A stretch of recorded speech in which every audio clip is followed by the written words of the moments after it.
6:21 here on Breakfast Television. A good, happy Tuesday morning to you. Hopefully, you haven't hit the snooze button too many times this morning because sleep, it is back in the headlines. I feel like we hear this all the time. I hit the snooze button this morning. I did too. Did you? Guys, no. Actually, I never do, and I'll tell you why, and I have a story to tell about this morning specifically. But oh, okay, yeah. Okay, so the latest TikTok video to go viral is from a nurse saying why you should never set multiple alarms. It disrupts your REM cycle, can lead to, it can cause drowsiness, fatigue, lead to mood swings.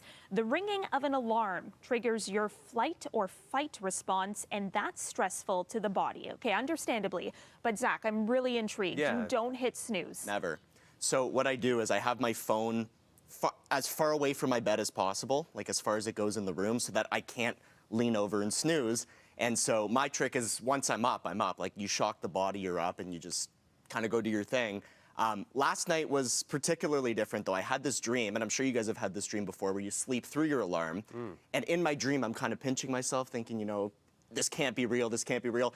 In the dream, I get a call from Kevin Forget saying, you know, this is ridiculous, whatever. He's kind of just putting me on blast. And of course, this is all in the dream. He'd never do it in person. Oh, he would do it. You know what? He probably would. But I'm joking. But it freaked me out to the point where I was up an hour and a half before my alarm. The alarm went off. Couldn't get back to bed. But typically, it's because my phone's at the other side of the room. So here's the other question, too, is how many time checks do you do during the evening? So for myself, I'm notorious for waking up during the night to look at the clock. Because there is always, even I've been on this show for so long, there's still that anxiety that you may sleep through the alarm. So you're like, I think I should be awake right now. So then you look at the clock, you're like, I got another hour. Yeah, I'm curious because you're a morning show legend, Frank. You have done the morning show for a while. I'm older than the furniture here. No. You are a legend. And I'm curious, how many alarms do you set? Like, what does it take for you to get up? I'm usually up within the first one. Sometimes I hit the snooze just to kind of gradually get out of bed, but no more than 2 alarms. And I've only one time been a little bit behind the game in terms of, but I still made it to air. So even when I got a flat tire on my way to work one time, I still made it to air. Well, that's impressive. By just doing weather by the side of the road.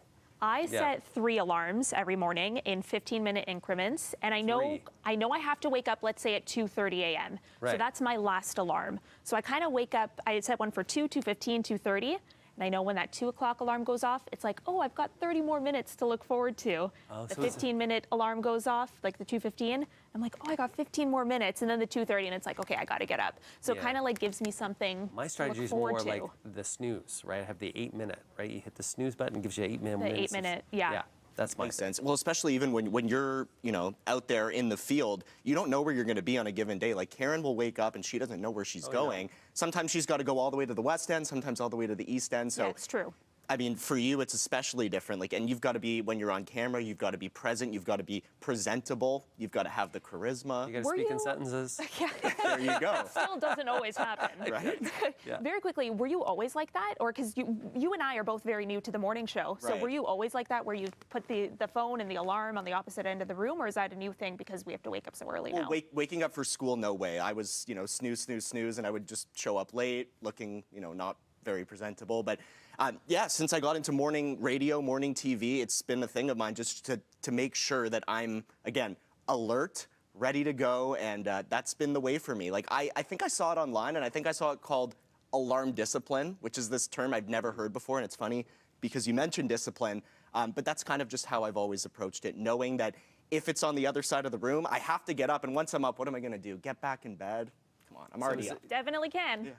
Yeah. Your girlfriend's with you in the room, right? Like, are you by yourself? I'm by myself. Yeah, no, but that's the question. Is like when you have a partner in the room, does that still work? She works mornings too, so that would probably be okay. But I mean. Okay, because because sometimes that's the other aspect too, is to make sure that you're not disrupting the person that's in the room with you. So you getting up, walking across, how's it going to work when that day comes about that you guys are in the room together? Right. That's going to be maybe a deal breaker. I don't know. I hope not. Matt's in the room with me, and he just sleeps through it. Oh, yeah. But perfect. 6:26 here on Breakfast Television. Just after the break, we're going to say welcome back to Sid Sixero. He is back in the building.